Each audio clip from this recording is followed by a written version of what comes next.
Good morning, everyone. Today we will discuss a very important topic of endocrinology, that is about thyroid gland. That is thyroid gland.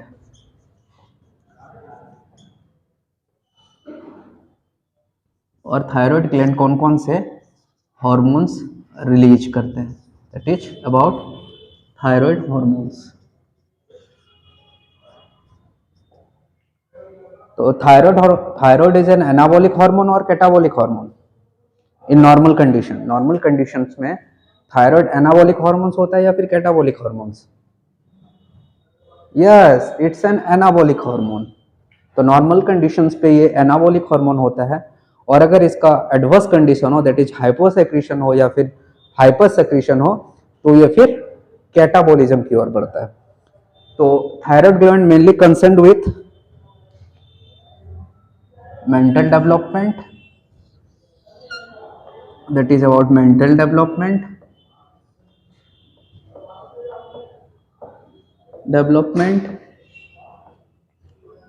physical development and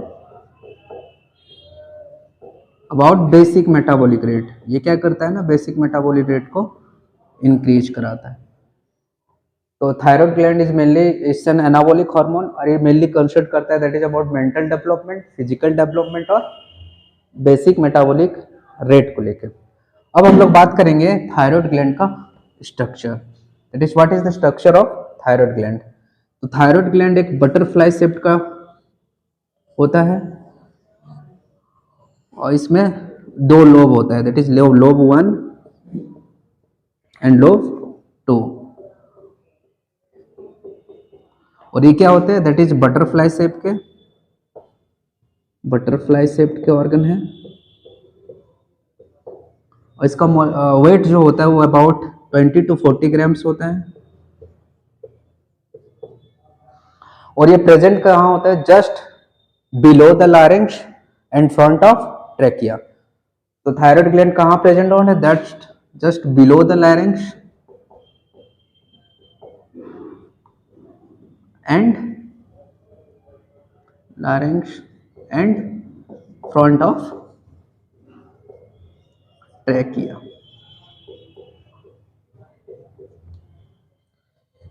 तो thyroid gland जो होता है वो कहाँ present होता है? Just below the larynx and front of trachea.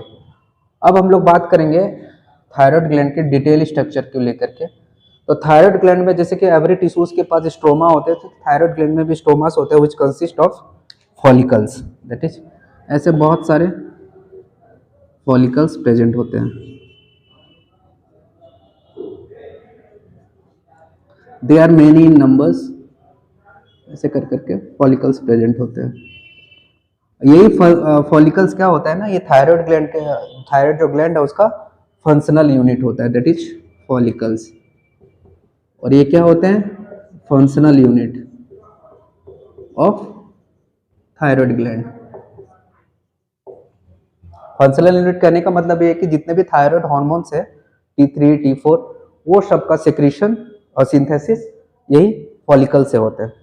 अब ये जो दो लोब है, ये दोनों लोब को जोड़ के कौन रखता है? That is isthmus. इसको हम लोग इस्थमस बोलते हैं, दैट इज इस्थमस. तो थायराइड ग्लैंड क्या है? थायराइड ग्लैंड एक ग्लैंड है जो कि कहाँ प्रेजेंट है? Just below the larynx and front of trachea. और दो लोब होता है, दोनों लोब को जोड़ के कौन रखता है? That is isthmus. और इसमें फंक्शनल यूनिट जो होता है इसका, वो होता है आपका फॉलिकल्स. और वो follicles functional unit of thyroid gland होता है जो कि T3, T4 हार्मोन्स का सिक्रेशन करता है. इसमें दो लोब होता है, ये बटरफ्लाई शेप्ड का होता है और इसका वेट होता है वो आपका 20 to 40 ग्राम्स होता है. अब इसका डिटेल स्ट्रक्चर हम लोग देखें तो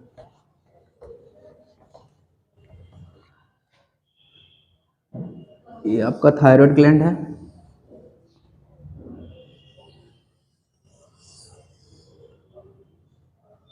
और ये बटरफ्लाई शेप का है और ये स्थमस है जो दोनों लोब को जोड़ के रखता है.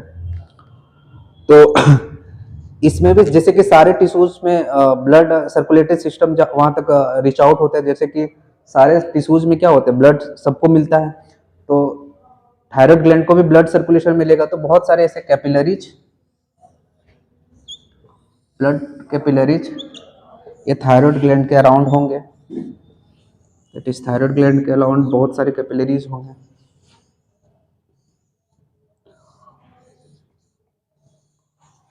जो कि इसको ब्लड सप्लाई करेगा। तो ये आपका क्या है, blood circulatory system, blood circulatory system. तो ये ब्लड सर्कुलेटरी सिस्टम्स और ये जो थायराइड ग्लैंड है, एक इन दोनों के बीच एक क्लस्टर्स ऑफ सेल्स प्रेजेंट होते हैं, ऐसे क्लस्टर्स ऑफ सेल्स प्रेजेंट होते हैं जिसको हम लोग बोलते हैं parafollicular cells. That is parafollicular cells. और ये पैराफॉलिकुलर सेल्स क्या रिलीज करते हैं, ये रिलीज करते हैं कैल्सिटोनिन, दैट इज कैल्सिटोनिन। और ये कैल्सिटोनिन क्या करता है ना, ब्लड में कैल्शियम लेवल को रिड्यूस करता है। तो ये आपका थायराइड ग्लैंड है, ये आपका पैराफॉलिकुलर सेल्स। पैराफॉलिकुलर सेल्स क्या रिलीज किए, ये रिलीज किए कैल्सिटोनिन। अब ये थायराइड ग्लैंड जो है, इसके लोब्यूल्स में एक सेल्स प्रेजेंट होते हैं जिसको हम लोग बोलते हैं फॉलिकुलर सेल्स। वो फॉलिकुलर सेल्स बना होता है आपका क्यूबॉइडल एपिथेलियल सेल्स से, that is cuboidal epithelial cells से, क्यूबॉइडल एपिथेलियल सेल्स से बने हुए होते हैं। और ये बहुत सारे होते हैं थायराइड ग्लैंड में, मैं बस दो ही दिखा रहा हूँ। और इस फॉलिकल्स में जैसे ये आपका फॉलिकुलर सेल्स है, इसके पास न्यूक्लियस भी होगा, तो सेंटर पे न्यूक्लियस प्रेजेंट होते हैं।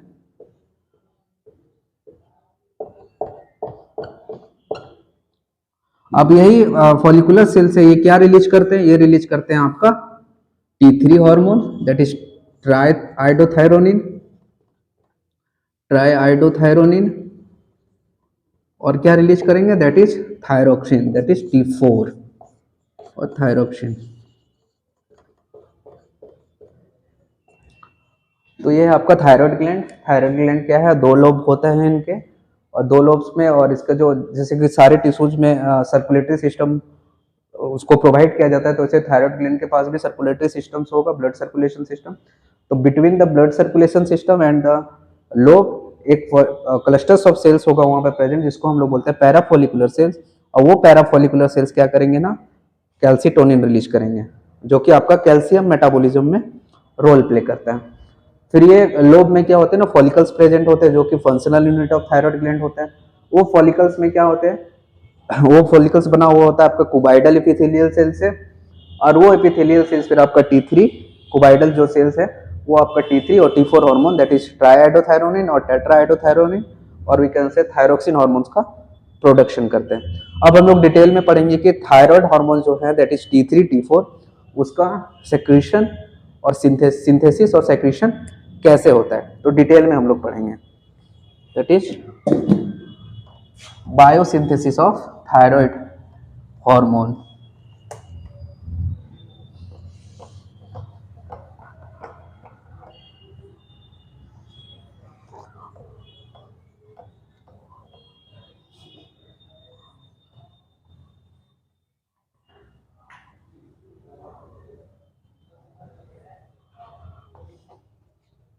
सपोज ये आपका सर्कुलेटरी सिस्टम है, that is blood circulatory system.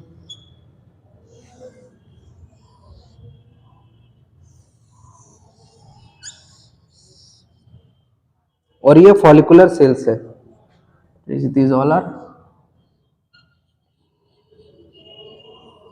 follicular cells।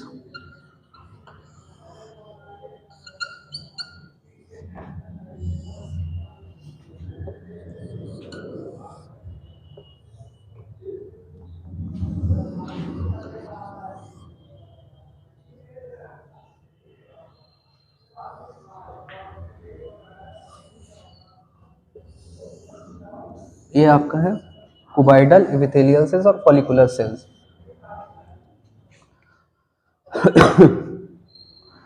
तो जो सरफेस और जो लेयर ब्लड सर्कुलेटरी सिस्टम की तरफ फेस किया हुआ रहता है उसको हम लोग बोलते हैं basal layer, that is basal layer. और ये लेयर जो ये दोनों लेयर है इसको हम लोग बोलते हैं lateral layer, that is lateral layer, lateral layer.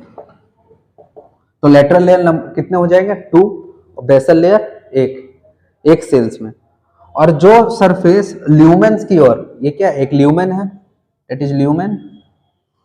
जो सरफेस ल्यूमेन की तरफ फेस किया हुआ उसको हम लोग क्या बोलेंगे, दैट इज ल्यूमिनल और एपिकल, एपिकल और ल्यूमिनल, दैट इज एपिकल और ल्यूमिनल।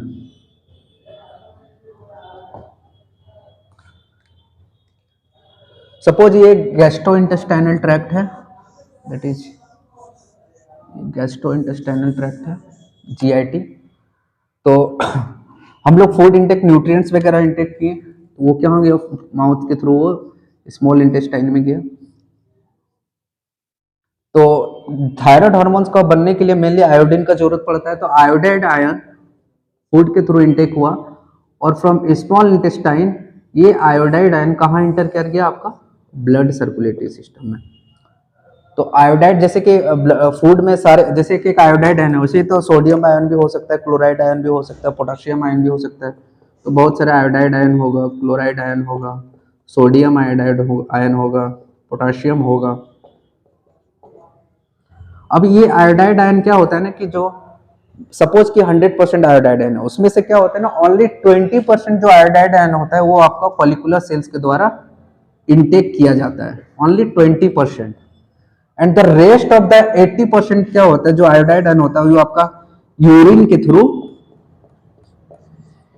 के थ्रू बॉडी से बाहर चला जाता है। तो ओनली 20% आयोडाइड आयन ही follicular cells that is thyroid gland में जा पाता है। अब आयोडाइड आयन क्या है, चार्ज मॉलिक्यूल है। अब वो ब्लड से तो डायरेक्ट सेल के अंदर नहीं आ सकता है, तो वहां पे क्या चाहिए, एक ट्रांसपोर्टर चाहिए। तो यहाँ पे एक ट्रांसपोर्टर प्रेजेंट होता है जिसको हम लोग बोलते हैं sodium iodide pump, that is sodium iodide pump. और ये कैसा होता है, symporter, that is sodium iodide symporter. Symporter means कि वो दोनों मॉलिक्यूल्स को एक ही डायरेक्शन की ओर लेके जाएंगे। तो यहाँ पे क्या है, सोडियम आयोडाइड, मतलब एक सोडियम आयन और एक आयोडाइड आयन को दोनों को एक साथ सेल में इंटर कराएंगे, दैट इज इसके थ्रू क्या होगा, आयोडाइड आयन सेल के अंदर आएगा और इसके साथ साथ क्या आएगा ना, एक सोडियम आयन। फिर यही जो सोडियम आयन अगर अंदर आया तो सोडियम आयन का कंसंट्रेशन क्या होगा, थायराइड जो सेल्स है इसमें क्या होगा, सोडियम आयन का कंसंट्रेशन बढ़ता जाएगा। फिर यही सोडियम आयन फिर आपका सोडियम पोटेशियम पंप के through, that is sodium potassium pump के थ्रू फिर ये बाहर की ओर चला जाएगा, दैट इज सेल के बाहर चला जाएगा। और इसके साथ अंदर क्या आएगा, दैट इज पोटेशियम आयन। तो इसमें क्या हो रहा है कि आयोडाइड आयन जो है उसका कंसंट्रेशन आपका थायराइड ग्लैंड में कम है कि ज्यादा है, नहीं, थायराइड ग्लैंड में आयोडाइड आयन का कंसंट्रेशन ज्यादा है और ब्लड जो सर्कुलेटरी सिस्टम है उसमें आयोडाइड आयन का कंसंट्रेशन कम है। क्या हो रहा है ना, आयोडाइड आयन मान लो सपोज 100% है, उसमें क्या हो रहा था ना 100 में 80% ऑफ आयोडाइड आयन यूरिन के थ्रू बाहर चला जा रहा था, लेकिन ओनली 20% ऑफ आयोडाइड आयन उसका क्या हो रहा था, एब्जॉर्प्शन हो रहा है टू द थायराइड ग्लैंड। तो आयोडाइड आयन आ गया आपका सोडियम आयोडाइड का सीम पोर्टर के थ्रू कहां, सेल्स में, फॉलिकुलर सेल्स में।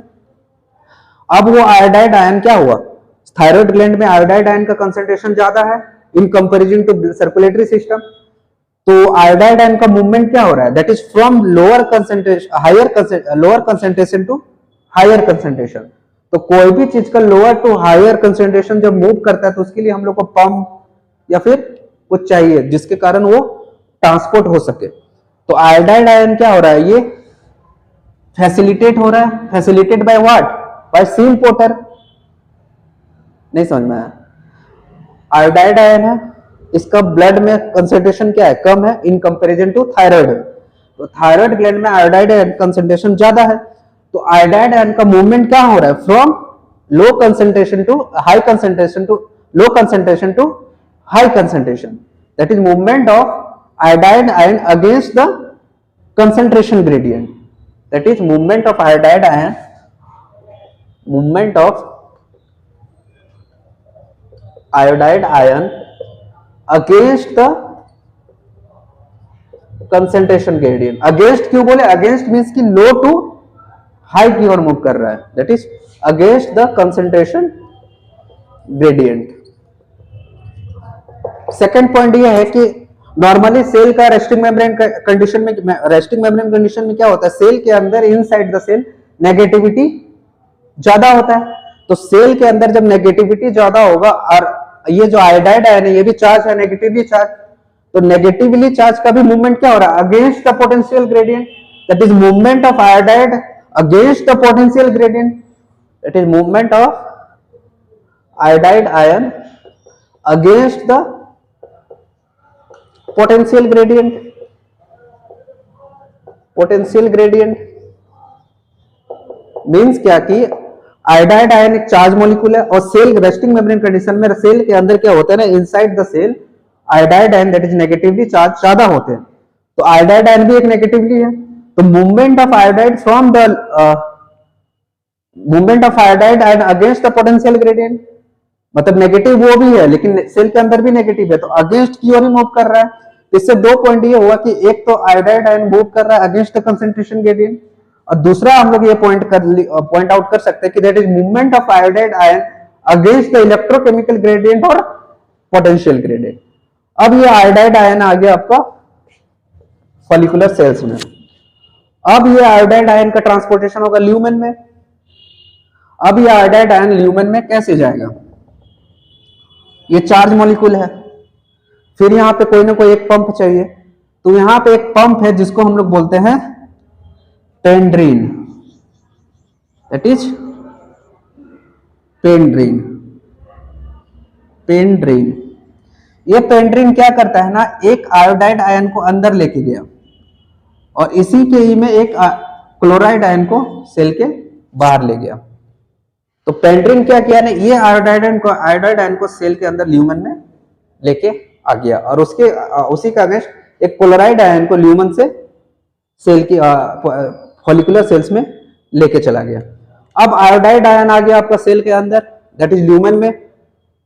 अब ल्यूमेन में आ गया, यहां पे एक एंजाइम होता है दैट इज, जिसको हम लोग बोलते हैं पर ऑक्सीडेज। एक एंजाइम होता है जो कि होता है आपका पर ऑक्सीडेज, दैट इज पर ऑक्सीडेज। ये पर ऑक्सीडेज क्या करता है ना, ये आयोडाइड आयन जो चार्ज मॉलिक्यूल आया इसको कन्वर्ट कर देगा किसमें ना, आयोडीन में, दैट इज ये कन्वर्ट कर देगा इसको किसमें ना, आयोडीन में, दैट इज आयोडीन है। और इस एंजाइम का नाम क्या है, पर ऑक्सीडेज। ये हो गया आपका पहला स्टोरी। समझिए एक फर्स्ट पार्ट ऑफ स्टोरी, तो आप सेकंड पार्ट की बात करते हैं। इसमें क्या है, ये सेल्स है, इसमें एक न्यूक्लियस है, सपोज ये न्यूक्लियस है, न्यूक्लियस में जीन प्रेजेंट है जो कि थायराइड हार्मोन्स बनाते हैं। तो सपोज ये जीन का ट्रांसक्रिप्शन हुआ तो ये क्या बनाएगा, एमआरएनए। फिर ये एमआरएनए कहां जाएगा, साइटोसोल में, साइटोसोल में, दैट इज साइटोसोल में, थ्रू ट्रांसलेशन। फिर साइटोसोल में इसका क्या होगा, ट्रांसलेशन होगा, और ये बनाएगा, साइटोसोल में ट्रांसलेशन हुआ और ये बनाएगा क्या, प्रोटीन, दैट इज प्रोटीन। ये जो प्रोटीन है थायरोसाइट सेल्स में जो बन रहा है आपका, ये प्रोटीन थायराइड ग्लैंड के फॉलिकुलर सेल्स में बन रहा है। तो यही प्रोटीन को यहाँ एक टर्म दिया जाता है जिसको हम लोग बोलते हैं थायरोग्लोबुलिन, दैट इज थायरोग्लोबुलिन। इसका स्ट्रक्चर कैसे होता है कि कोई भी प्रोटीन है तो प्रोटीन में क्या होता है, that is there is a sequence of amino acid, और एमिनो एसिड जुड़ा हुआ रहता है किससे, that is through the peptide bond.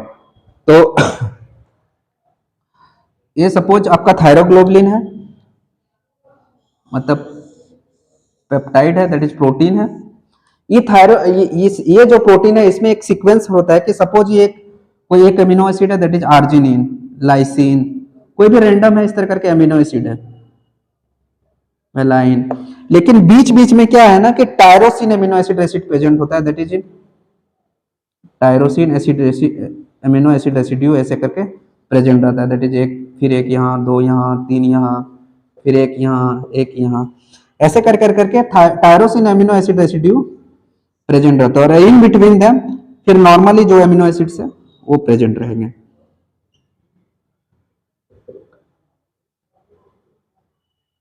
That is ये क्या है आपका tyrosine amino acid residue, tyrosine, tyrosine, tyrosine, tyrosine.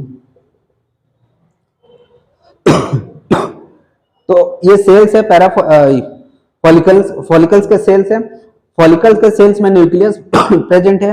Nucleus का क्या हुआ ट्रांसक्रिप्शन, जीन प्रेजेंट है जो कि थायराइड हार्मोन बनाएगा, वो जीन्स का क्या हुआ ट्रांसक्रिप्शन हुआ, ट्रांसक्रिप्शन से क्या बनाया वो एमआरएनए, वो एमआरएनए फिर कहां गया आपका साइटोसोल में, साइटोसोल में वो ट्रांसलेशन हुआ और उससे क्या बना प्रोटीन, वो प्रोटीन जो बना इस सेल्स में जो बन रहा है दैट इज थायराइड सेल्स में, इसको यहां हम लोग नाम देते हैं दैट इज थायरोग्लोबुलिन। और ये थायरोग्लोबुलिन में जो इसका सीक्वेंस हम लोग देखें तो नॉर्मली एक बहुत सारे अमीनो एसिड्स होते हैं, लेकिन in between the amino acid वहां पे जो टायरोसिन अमीनो एसिड रेशियो है, टायरोसिन अमीनो एसिड से उसका रिपीटेटिव बहुत ज्यादा होता है और बहुत ज्यादा कंसंट्रेशन में पाया जाता है, दैट इज थायरोग्लोबुलिन में जो मोस्ट डोमिनेंट अमीनो एसिड है दैट इज टायरोसिन। अब ये टायरोसिन, ये जो थायरोग्लोबुलिन बना, अब ये थायरोग्लोबुलिन को जाना है ल्यूमेन में, थायरोग्लोबुलिन को जाना है ल्यूमेन में, तो ये थायरोग्लोबुलिन क्या करता है, ये सेल के एपिकल मेम्ब्रेन से फ्यूज हो जाते हैं, तो होता है pinocytosis, that is pinocytosis, pinocytosis, that is cell drinking भी बोलते हैं हम लोग, दैट इज सेल ड्रिंकिंग। अब ये पिनोसाइटोसिस के थ्रू क्या ये जो आपका थायरोग्लोबुलिन है इस सेल के अंदर दैट इज ल्यूमेन के अंदर आ गया और एक कोलॉइड का फॉर्मेशन किया, इसको हम लोग बोलते हैं कोलॉइड। तो ये आपका थायरोग्लोबुलिन ल्यूमेन में आ गया और इन बिटवीन देम तो tyrosine amino acid residue present होंगे, tyrosine, tyrosine, tyrosine, tyrosine, tyrosine, tyrosine, तो टायरोसिन अमीनो एसिड सबसे ज्यादा होंगे थायरोग्लोबुलिन्स में, दैट इज टायरोसिन, टायरोसिन। तो ये जो आपका सेल्स है ये न्यूक्लियस है, न्यूक्लियस से एमआरएनए, न्यूक्लियस में ट्रांसक्रिप्शन हुआ था, एमआरएनए बनाया, एमआरएनए से फिर प्रोटीन बनाया, कहाँ साइटोसोल में, फिर वो प्रोटीन को हम लोग इन टर्म्स थायराइड ग्लैंड हम लोग थायरोग्लोबुलिन बोलते हैं। उस प्रोटीन में क्या होता है ना कि टायरोसिन अमीनो एसिड का कंसंट्रेशन ज्यादा होता है और वो एक रिपीटेटिव में पाए जाते हैं, और ये थायरोग्लोबिन को फिर ल्यूमेन में जाना होता है। तो ल्यूमेन में जाने के लिए क्या करते हैं ना, जो एपिकल साइड जो है आपका ये सेल्स के, ये सेल का जो एपिकल साइड है जो कि ल्यूमेन की तरफ फेस किया हुआ रहता है, उस ल्यूमेन में पिनोसाइटोसिस के through that is cell drinking के थ्रू ये थायरोग्लोबुलिन फिर आपका ल्यूमेन में आ गया और ये फॉर्मेशन किया कोलॉइड का, दैट इज कोलॉइड, इसको हम लोग बोलते हैं कोलॉइड। तो जैसे कि ये इंडिविजुअल सेल ये सेक्रेट किया थायरोग्लोबुलिन को कोलॉइड में, ल्यूमेन में, इसी तरह सारे सेल्स रिलीज करेंगे अपने अपने जितने भी प्रोडक्ट हैं दैट इज थायरोग्लोबिन, और ये मिलके बनाएंगे क्या कोलॉइड, दैट इज कोलॉइड। ठीक है। ये था second part of the story. यहां पे मैंने बताया एक एंजाइम बैठा हुआ है जिसका नाम दिया हम लोग पेरोक्सीडेज। ये पेरोक्सीडेज का पहला फंक्शन क्या था कि वो आयोडाइड आयन था उसको कन्वर्ट कर रहा था किसमें, आयोडीन में। इसका दूसरा फंक्शन ये है कि ये जो थायरोग्लोबुलिन आया जिसमें amino acid residue tyrosine amino acid ज्यादा है, ये क्या करता है ना, ये जो टायरोसिन अमीनो एसिड है, सपोज इसको हम थोड़ा जूम करके दिखाते हैं, that is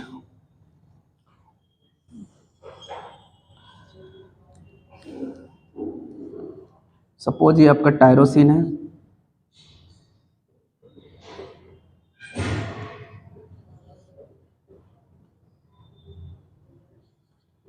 all these are tyrosine.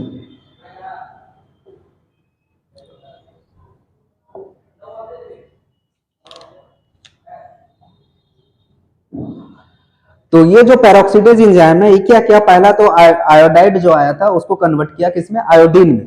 दूसरा फंक्शन इसका ये है कि ये जो आयोडाइड को आयोडीन में कन्वर्ट किया, ये क्या करता है ना, एक एक आयोडीन इसमें जोड़ते जाता है, किसी में 2 जोड़ेगा, किसी में 1 जोड़ेगा, तो ऐसे कर कर करके आयोडीन का एडिशन करते जाता है किसमें, टायरोसिन एमिनो एसिड में। और तीसरा फंक्शन इसका ये है कि ये कपलिंग करता है, दैट इज कपलिंग, मतलब कपलिंग मींस 2 चीज को जोड़ना। जैसे कि कपल से सपोज ये एक मेल है फीमेल है, तो ये पेरोक्सीडेज क्या करता है ना कि ये दोनों को आपस में मिला देगा। मतलब कि अगर ये आपका एक टायरोसिन है और इसमें एक आयोडीन बाइंड किया, और ये आयोडीन कौन बाइंड किया ना, ये आयोडीन आपका बाइंड किया कौन, पेरोक्सीडेज। सपोज ये दूसरा टायरोसिन है, इसमें भी आयोडीन बाइंड किया कौन, पेरोक्सीडेज। तो अगर एक टायरोसिन एमिनो एसिड पे एक आयोडीन बाइंड है तो इसको हम लोग बोलते हैं मोनोटायरोसिन, दैट इज मोनोटायरोसिन। और एक टायरोसिन पे अगर 2 आयोडीन है तो इसको हम लोग क्या बोलेंगे, दैट इज डाइआयोडोटायरोसिन, दैट इज डाइआयोडोटायरोसिन, क्योंकि 2 आयोडीन है। तो पहला फंक्शन क्या हुआ पेरोक्सीडेज का, ये आयोडाइड को कन्वर्ट किया आयोडीन में। दूसरा फंक्शन क्या किया कि ये जो आयोडाइड को आयोडीन में कन्वर्ट किया, उसमें क्या किया, एक एक आयोडीन जोड़ते गया, किसमें 1 या 2, किसमें जोड़ते गया ना, टायरोसिन एमिनो एसिड, जो कि जिसको हम लोग क्या बोलते हैं, दैट इज थायरोग्लोबुलिन। तो अगर एक आयोडीन अगर जुड़ गया एक टायरोसिन से तो इसको हम लोग बोलेंगे मोनोटायरोसिन। अगर 2 आयोडीन जुड़ गया एक टायरोसिन से इसको हम लोग बोलेंगे डाइआयोडोटायरोसिन। तो ये आयोडीन को जोड़ कौन रहा है, दैट इज पेरोक्सीडेज। और पेरोक्सीडेज का तीसरा फंक्शन क्या है हम लोग बताएं कि ये कपलिंग करता है, मींस ये दोनों को आपस में जोड़ देगा, दैट इज इसको जोड़ देगा आपस में, इसको बोलेंगे कपलिंग, दैट इज कपलिंग। तो ये क्या हो गया, ये हो गया ट्राइआयोडो, 3 आयोडीन 1 2 3, 3 आयोडीन हो गया, तो ट्राइआयोडो टायरोसिन। और अगर 3 हो जाए, सपोज ये एक टायरोसिन है, ये एक है, ये एक है, एक आयोडीन इसमें जोड़ा, एक ऐड किया, इसमें सपोज 2 ऐड किया, इसमें 1 किया, और लास्ट में क्या किया, ये तीनों को लिंकअप कर दिया, दैट इज कपलिंग कर दिया। तो ये क्या हो गया 4 आयोडीन, इसको हम लोग क्या बोलेंगे, टेट्रा आयोडो टायरोसिन। यही ट्राइआयोडोटायरोसिन को हम लोग बोलते हैं, दैट इज T3, एंड ट्राइआयोडो को T4, that is T3 and T4। तो मोनोआयोडोटायरोसिन डाइआयोडोटायरोसिन समझ गए। मोनो मतलब कि एक टायरोसिन पे एक आयोडीन ऐड हुआ तो उसको हम लोग बोलेंगे मोनोटायरोसिन, एक आयोडीन पे 2 हुआ तो उसको हम लोग बोलेंगे डाइआयोडोटायरोसिन। उसी तरह करके फर्दर चलता जाएगा। तो इस तरह कर करके ये जो थायरोग्लोबुलिन चेन बनाया मोनोआयोडोटायरोसिन और डाइआयोडोटायरोसिन का, ये बना दिया आपका T3 और T4 का सिंथेसिस हो गया। कैसे हुआ, जैसे कि 2 टायरोसिन है 3 आयोडीन है, ये क्या बनाया ट्राइआयोडोटायरोसिन। अब ये जैसे 3 ट्राइआयोडोटायरोसिन, तो ये क्या बन गया T3। अब सपोज कि यहाँ 3 टायरोसिन और इसमें हर एक में एक एक आयोडीन जोड़ते गया, दैट इज ये क्या हो गया टेट्रा, 4 आयोडीन है मतलब टेट्रा, तो टेट्राआयोडोटायरोसिन। तो T3 T4 ये हार्मोन, ये सारे को कौन किया, दैट इज पेरोक्सीडेज। अब ये थायरोग्लोबिन दैट इज कपलिंग भी हो गया है, आयोडाइड एनिल भी जुड़ गया है। अब ये क्या करेगा, सिंथेसिस तो हो गया, अब इसका सेक्रेशन करना है कहाँ ना, इफेक्टर जहां भी टारगेट टिश्यूज है या सेल्स है वहां पे। तो ये क्या करेगा ना, ये जो थायरोग्लोबुलिन है ये फ्यूज होके आ जाएगा कहाँ, फिर से सेल्स में, जो कुबॉइडल एपिथेलियल सेल्स है उसमें ये फिर से फ्यूज होके आ जाएगा, दैट इज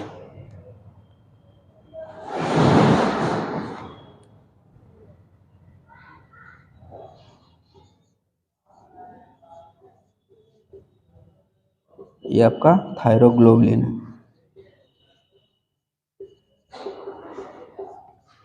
ठीक है। फ्यूज होके आ गया कहाँ, फिर से सेल्स में, और सब में आयोडीन जुड़ा हुआ है।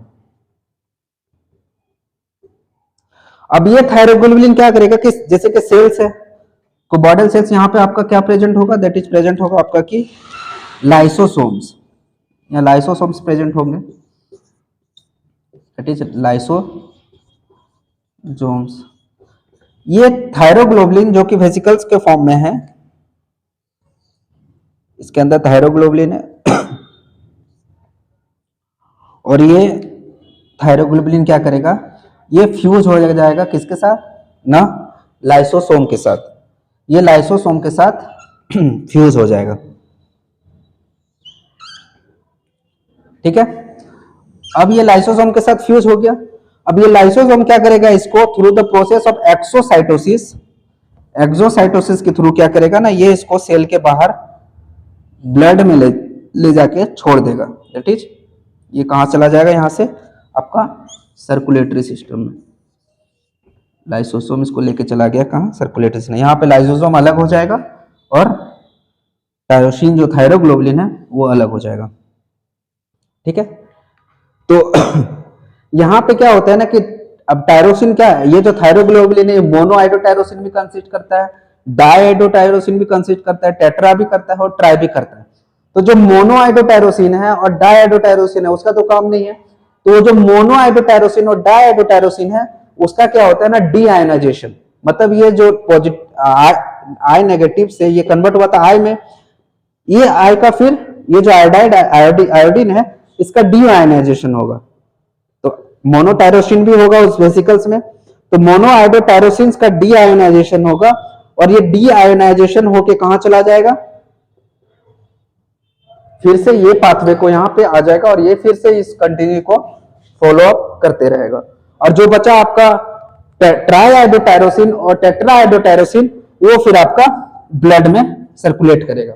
अब जैसे कि ये जो थायराइड हार्मोन है that is T3 and T4, ये क्या है, लिपिड इन नेचर है अमाइनो एसिड का सीक्वेंस, लेकिन ये स्टेरॉइड इन नेचर है, तो ये ब्लड में मूव नहीं कर पाएगा। तो यहाँ पे कैरियर प्रोटीन आता है जो कि ये जो T3 T4 हार्मोन है इससे ये बाइंड कर जाएगा, और फिर इसको ये ट्रांसपोर्टेशन करके ले जाएगा टारगेट सेल के पास। सपोज ये आपका टारगेट सेल्स है, ये आपका टारगेट सेल्स है, that is target sales.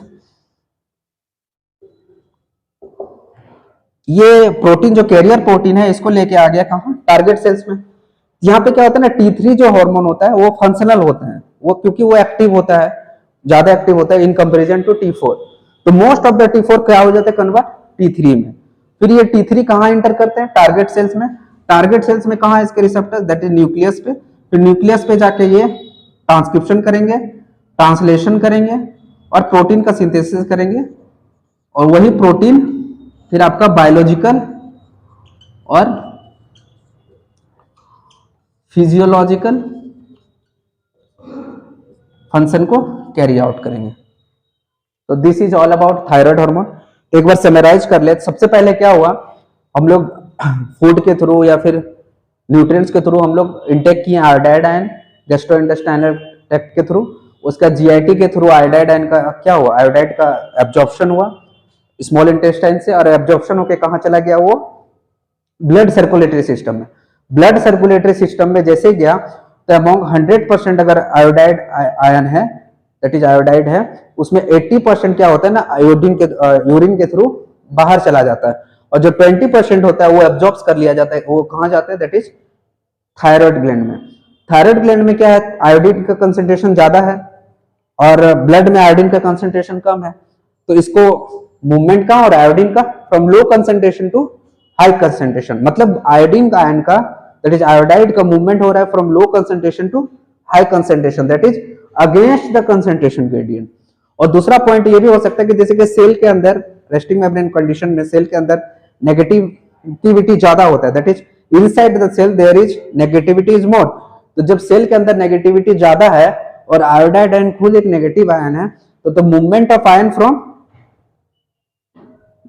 Iodine भी एक नेगेटिव है, देखिए हम समझा रहे हैं, आयोडीन नेगेटिव है, सेल के अंदर भी जो रेस्टिंग कंडीशन में सेल के अंदर नेगेटिविटी ज्यादा है, ठीक है। अब जब सेल के अंदर नेगेटिविटी ज्यादा है, आयन भी एक चार्ज है, नेगेटिवली चार्ज आयन है आयोडीन, तो मूवमेंट ऑफ आयोडीन कहां हो रहा है, फ्रॉम नेगेटिव से नेगेटिव, मतलब सेल के अंदर नेगेटिविटी ज्यादा है और आयन भी नेगेटिविटी है, नेगेटिव है, तो आयन भी नेगेटिव है, सेल के अंदर भी नेगेटिविटी है, तो क्या हो रहा है, against the potential gradient move हो रहा है आयोडीन का। तो इसलिए इससे 2 पॉइंट हो गए हुआ कि ये कि पहला, the movement of iodide is against the concentration gradient, and the second point is movement of iodine is against the potential gradient और इलेक्ट्रोकेमिकल ग्रेडियंट, ठीक है। अब ये आयोडाइन चार्ज है, ये तो डायरेक्ट सेल में इंटर कर नहीं सकता है, तो यहाँ पे एक सीम पोर्ट प्रेजेंट होता है जिसको हम लोग बोलते हैं सोडियम आयोडाइड सीम पोर्ट। ये सोडियम आयोडाइड सीम पोर्ट क्या करता है ना, एक सोडियम आयन को और एक आयोडाइड आयन को सेल के अंदर इंटर कराता है, फिर आयोडाइड आयन आपका इंटर हो गया। अब जो सोडियम आयन जो आया इंटर किया, वो फिर सोडियम पोटेशियम पंप के थ्रू सेल के बाहर चला जाएगा। अब ये आयोडाइड आयन आपका चला आया किसमें, फॉलिकुलर सेल्स में। अब ये आयोडाइड आयन को आपको जाना है कहाँ, ल्यूमेन पे, जो सेंटर पे है इसको ल्यूमेन बोलते हैं। अब इसको ल्यूमेन में आना है, तो ल्यूमेन में तो फिर यहाँ पे एपिकल रीजन है, बेसल रीजन तो पार कर गया सोडियम आयोडाइड सीम पोर्ट के थ्रू। अब ये एपिकल रीजन में कहाँ होगा, यहाँ पे फिर से एक आपका पंप प्रेजेंट है जिसको हम लोग बोलते हैं पेंड्रिन। पेंड्रिन क्या करता है ना, एक आयोडाइड आयन को अंदर करता है और एक क्लोराइड आयन को बाहर लेके जाएगा। तो यहाँ पे एक आयोडाइड आयन आ गया आपका ल्यूमेन में। अब ये हो गया आपका first part of the story. Second part में क्या है कि ये जैसे सेल्स है, फॉलिकुलर सेल्स है, इसमें न्यूक्लियस होंगे, न्यूक्लियस में जीन होगा थायराइड हार्मोन्स बनाने का, वो थायराइड हार्मोन जीन का रेगुलेशन होगा, दैट इज उसका ट्रांसक्रिप्शन होगा, तो एमआरएनए बनेगा, एमआरएनए से फिर वो साइटोसोल में जाएगा, उससे प्रोटीन बनेगा। प्रोटीन को जो यहाँ पे जो थायराइड ग्लैंड में जो फॉलिकुलर सेल्स में ये जो थायराइड ये जो प्रोटीन है इसको हम लोग बोलते हैं थायरोग्लोबुलिन। अब थायरोग्लोबुलिन में क्या होता है ना कि टायरोसिन एमिनो एसिड ज्यादा होते हैं। सपोज ये लाइसिन है, आर्जिनिन है, बीच में टायरोसिन होंगे, फिर टायरोसिन होंगे, तो फिर रिपीटेटिव होता है, तो in between different amino acid there is presence of tyrosine, तो टायरोसिन प्रेजेंट होंगे। अब इसको हम लोग बोलते हैं थायरोग्लोबुलिन। फिर ये थायरोग्लोबुलिन क्या है, इसको ल्यूमेन में जाना है, तो यहाँ पे जो एपिकल रीजन है वो पिनोसाइटोसिस के थ्रू ये थायरोग्लोबुलिन कहाँ चला गया आपका, ल्यूमेन में। वहां पे एक एंजाइम प्रेजेंट होता है जिसको हम लोग बोलते हैं परऑक्सीडेज। परऑक्सीडेज एंजाइम क्या करता है ना, ये आयोडाइड आयन को कन्वर्ट कर देता है आयोडीन में। आयोडीन में ये हो गया आपका पहला फंक्शन। दूसरा फंक्शन पेरोक्सीडेज का क्या है कि ये जो आपका टायरोसिन एमिनो एसिड रेसिड्यू है, इस पे एक एक आयोडाइड आयन जोड़ते जाते, एक आयोडीन जोड़ते जाता है।